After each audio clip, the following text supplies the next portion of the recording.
জনগণ এটা বলতে ছাড়বে না এই সরকার শুধু মুখে কথা বলে, কানে কিচ্ছু করে না। আমি পাহাড়ে যারা নিহত হয়েছে এবং যারা আহত হয়েছে, যাদের বাড়িতে পুড়ে গেছে, এই সবারে আমি যারা নিহত হয়েছে তাদের আত্মার শান্তি কামনা করছি। এবং যে ক্ষয়ক্ষতি হয়েছে সরকার উত্তর গ্রহণ করুক, ক্ষয়ক্ষতি নিবন্ধন করুক, প্রয়োজনীয় পদক্ষেপ গ্রহণ করুক। আমরা এটাও দেখেছি ওখানে নারীরা, আদিবাসী নারী বোনেরা লাঠি দিয়ে তেরে সেনাবাহিনীকে মারতে আসছে, দেখেছি বিরোধ প্রতিষ্ঠিত হয়েছিল। আপনারা জানেন দীর্ঘদিন ধরে লড়াই ছিল গণতন্ত্রের নামে। আজকে ছাত্র সবাই একটা বিষয় মনে করে গেল, খাগড়া ঝুড়িতে লোক একটা বড় হত্যাকাণ্ড হয়েছিল, লোক হত্যাকাণ্ড। এর সাথে ছিলেন সেখানে সামরিক শাসক। আমরা প্রগতিশীল সংগঠনের ছাত্ররা গেছিলাম, চ্যালেঞ্জ করে গেছিলাম সেই জায়গায়, বলে ফের লড়াইয়ের মতো জায়গায়। আমরা দেখলাম জানেন পাহাড়ের টিলের উপর আমাদের সেনাবাহিনীর ক্যাম্প, তার নিচে বিডিআরের ক্যাম্প, তার নিচে আনসার, আর তার নিচে যে বাঙালি যাদেরকে বসতি তৈরি করে দিচ্ছেন, আর পাশে পাহাড়ি জনপদ। ওনাদের উপরে আক্রমণ হয়েছিল, হামলা হয়েছিল। ওনারা প্রতিবাদ করে রুখলে প্রায় 8 জন লোককে হত্যা করা হয়, বাড়িঘর পুড়িয়ে দেওয়া হয়। আমি সেই কারণটা একদিন পর বলতে যাচ্ছি না। আমরা দুঃখ পেয়েছি, লজ্জা পেয়েছি। কেন বারবার তাদের রাস্তা হচ্ছে? দাবিটা কি? হ্যাঁ, এটা ঠিক, তারা শান্তি বাহিনী করেছে। কেন শান্তি বাহিনী করলো তারা? তারা তো কোনো অস্ত্র হাতে নেয় নাই। আমরা জগন্নাথ ধরতে গেলে শান্তিপ্রিয় চাকমা লাশ নিয়ে গেছিলাম খাগড়াছড়ি সোহার্দের প্রতীক হিসাবে।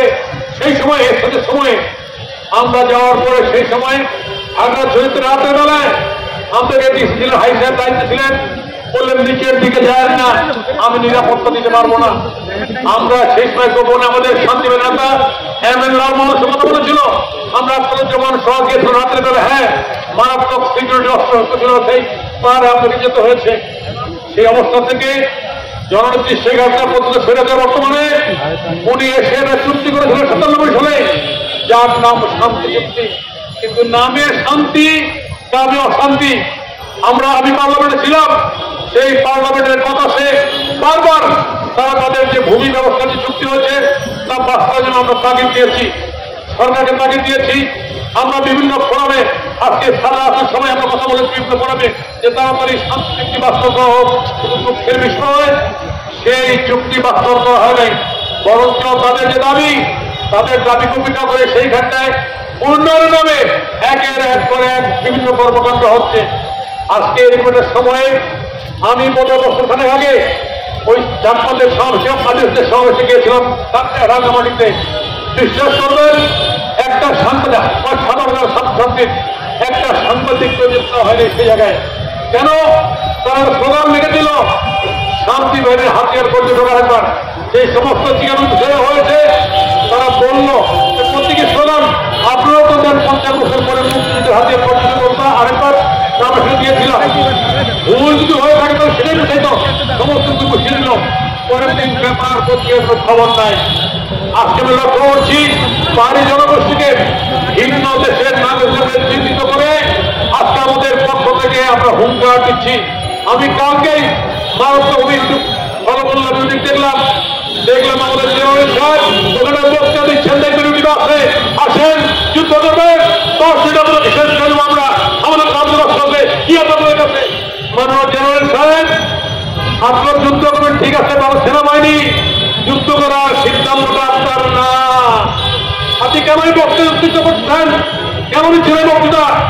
ডেফিনেটলি বাংলাদেশে বর্তমানে প্রতিষ্ঠা ছেড়ে দেওয়ার পরে অন্তর্বর্তীকালীন সরকার আছে, প্রধান আছে, আছে, যুদ্ধ করার সিদ্ধান্ত জেনারেল না, এটা রাজনৈতিক সিদ্ধান্ত। এরকম বক্তব্য দিয়ে পাহাড়ে অশান্তি তৈরি করবেন না। আমরা জানি এই পাহাড়ে আমাদের এলাকায়, ইন্ডিয়ায় বিভিন্ন জায়গায় বার্মার আরাকান সমস্ত জায়গায় একটা অস্বাভাবিক পরিস্থিতি চলছে। আমরা এটাও জানি বাংলাদেশের অধিক রোহিঙ্গারা এখানে আশ্রয় আছে। এই সমস্যা সংকুল অবস্থায় সবাইকে ধৈর্য সহকারে পরিস্থিতির মোকাবেলা করতে হবে এবং সত্যি আমাদের যে চুক্তি 97 সালে সেই চুক্তির যথাযথ বাস্তবায়ন করতে হবে। আমরা যদি মনে করি আমরা যুদ্ধ করে পিটিয়ে এটাকে শেষ ইতিহাস বলে এরকম জাতিগোষ্ঠী জনগোষ্ঠীকে পশ্চিম কাল শেষ করা যায় না। অতএব আমাদের জন্য একটা স্থায়ী খোলা, আমরা আলোচনা করব, বারবার সংলাপ করব, এমন চুক্তি হয়েছে সেই চুক্তি বাস্তবের যথোচিত ব্যবস্থা গ্রহণ করব। আমরা জানি চুক্তির একটা পক্ষ সরকার বা জনগণ, ইমপ্লিমেন্ট কার্যকরী করার জন্য প্রসন্ন সেই জায়গায় ওখানে হিংস আছে, প্রশাসন আছে, সরকার আছে, সামগ্রিকভাবে উদ্যোগ নিয়ে এই যুদ্ধ খেলা বন্ধ করে আলোচনা যথোচিত উদ্যোগ গ্রহণ করুন এবং অবিলম্বে অশান্ত পাহাড়ে শান্তি ফিরিয়ে আনুন। আর যদি তা করতে ব্যর্থ হন, বিশ্বাস করি বাংলাদেশের জনগণ এটা বলতে ছাড়বে না যে এই সরকার শুধু মুখে কথা বলে, তাদের কিচ্ছু বলে না। আমি পাহাড়ে যারা নিহত হয়েছে এবং যারা আহত হয়েছে, যাদের বাড়ির উপরে গেছে, এই সবারে আমি যারা নিহত হয়েছে তাদের আত্মার শান্তি কামনা করছি এবং যে ক্ষয়ক্ষতি হয়েছে সরকার উদ্যোগ গ্রহণ করুক, ক্ষয়ক্ষতি নিবন্ধন করুক, প্রয়োজনীয় পদক্ষেপ গ্রহণ করুক। আমরা এটাও দেখেছি ওখানে নারীরা, আদিবাসী নারী বোনেরা লাঠি দিয়ে সেনাবাহিনীকে মারতে আসছে, দেখেছি আমরা জানি এই ক্ষেত্রে আমাদের রাষ্ট্রবাহিনীর সর্বোচ্চ সংযম প্রদর্শন করতে হবে এবং সেই সংযমের মধ্য দিয়েই আমাদের সমাধান খুঁজে বের করতে হবে।